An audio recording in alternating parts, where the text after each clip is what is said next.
And we'll just move on to just briefly talk about the main sort of sports news of the day, and that is the Brazilian superstar. The Brazilian star Neymar is rumored to be joining PSG. Oh God.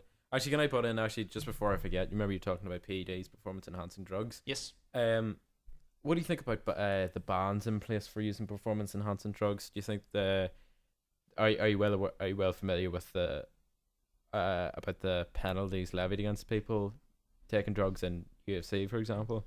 Yes, it depends on the extent of the offense, but it tends to be a ban of some sort. Yeah. Maybe a year, maybe 6 months, and then in some instances it's a ban for life. Yeah, and second, they're trying to, and other endurance sports, I think they're trying to push for more lifetime bans. Because if you think of it, APO was a very potent drug. It basically sort of stimulates the production of more red blood cells, so you can get more oxygen. Basically, you can do less fatigue. You can recover quicker. So it's sort of, it's the best drug out there for sort of endurance things. But if you think about it, if you've trained and raced with using EPO, that essentially means that you have that muscle memory of training at that intensity, that duration, being able to go out 6 hours one day, do 6 hours the next day. You have the muscle memory of that. So there is a heavy argument for trying to put a lifetime ban in for just the use of this drug, regardless of how often you've used it, because you have that lifetime muscle memory essentially from it. I would put forward the point, this is true. It's definitely true in football, I would say. It's probably true in most sports that any ban over 5 years maybe makes no difference. Because you think the prime of an athlete, a professional athlete's prime is maybe 4 years, depends on the sport. When an athlete is at their absolute best. I mean, in football, I would say probably from a performance perspective, the neuromuscular and skeletal development, I think it's judged that you probably are at your optimum about 27, maybe 28. And for example, in UFC, of course, when you're young, no experience. When you're old, you've taken too many hits. Yeah. So there's a bit in the middle where you can do your very best and where you can make the most money to make sure your family's well off. Yeah, but I would say like a 5-time ban, late 20s, early to mid 30s, that is significant, I think. Yeah, that's your livelihood. Yeah. I mean, you mightn't be able to get back afterwards. Yeah. So, but sorry, were you saying that the 5-year ban doesn't make a difference? No, I think it might be sufficient. Oh, okay. You know what I mean? People, if somebody gets a 5-year ban and somebody goes, well, you could have got banned for life. At least you're not banned. Really though? Because is he ever going to be back to his? Is his best just going to be sitting on the side? But well, if you do have a lifetime ban, it means you're never going to come back to the sport, and a 5-year hiatus, and then come back to make more money. Especially if you're a big personality within the sport as well, you might stand to make a lot of money. And endurance sports as well. I don't know what age do footballers, rugby players, when do they usually retire? Sort of mid 30s, maybe. Well, it depends. Usually mid 30s. Yeah. Well, in other endurance past about 32, 33, the legs tend to go. You don't quite have the pace anymore. It depends. If you're, for example, if you're a defender, that doesn't really matter too much because you don't really rely on your pace too much. Yeah. And if you're an intelligent defender, it doesn't matter at all. Mm-hmm. If you're somebody like Tony Adams, for example. Tony Adams had the mental capacity to know where to go, even if he didn't have the pace. Yeah.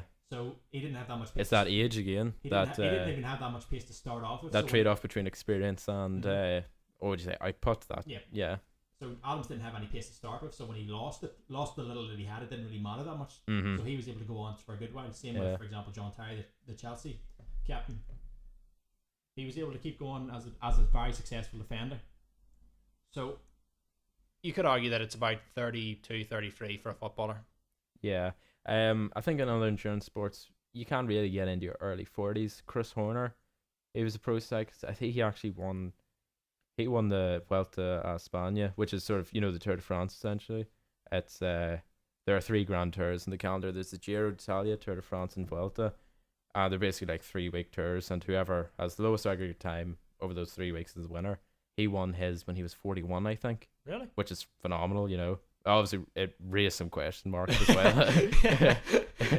But it was big news. Some random testing was especially random that day. Yeah, it did raise some questions now, but I don't know. Perhaps he is. Maybe he is clean. I don't know. Did he pass them? Yeah. Well, there's doping control after every stage, I think, and if you're then again, Neil Armstrong passed them. Lance, Lance. Apologies. that's actually not entirely true. Lance genuinely did fail a doping test one time. He failed, and it wasn't at the Tour. It was the Tour of Switzerland. Yeah, but He did it cares about very Switzerland. what? Nobody cares about Switzerland. Well, it is a week-long race, and it's a tune-up race for the Tour de France, so it is pretty prestigious. But I think he paid off the UCI to not reveal it. Essentially, yeah. Oh, But was he a little bit over, or was he like on horse tranquilizer?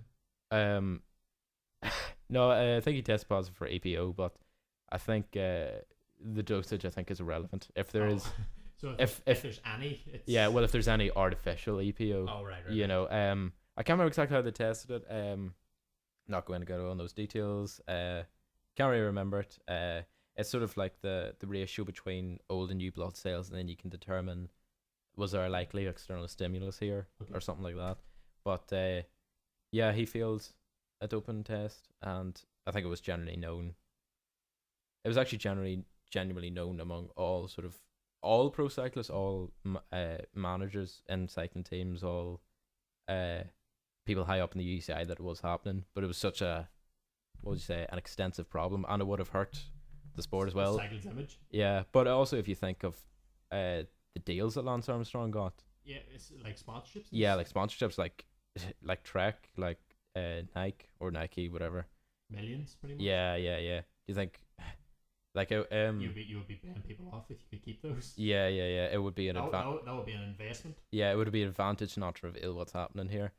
What were we originally talking about? You were talking about whatever Brazilian fella moving to whatever club with inconsequential follow-ups. Yeah, Shea does not appreciate Football. the importance of football. No, Shea doesn't appreciate that this is the source of happiness for millions of people. So's cricket. No, it's the source of drudgery. It is misery. Yes. Not if you go to India, Pakistan though. A lot of people like it there. Yeah, But I maintain objectively it is a source of misery. Yeah, that's the Brits' fault. Yeah. Anyway, without blaming those individuals. No, the deal is Neymar, the Brazilian striker who currently plays for Barcelona, is linked very heavily with a move to Paris Saint-Germain. Neymar, incidentally, has a buyout clause of £192 million. And Barcelona says that this buyout clause will have to be paid in full.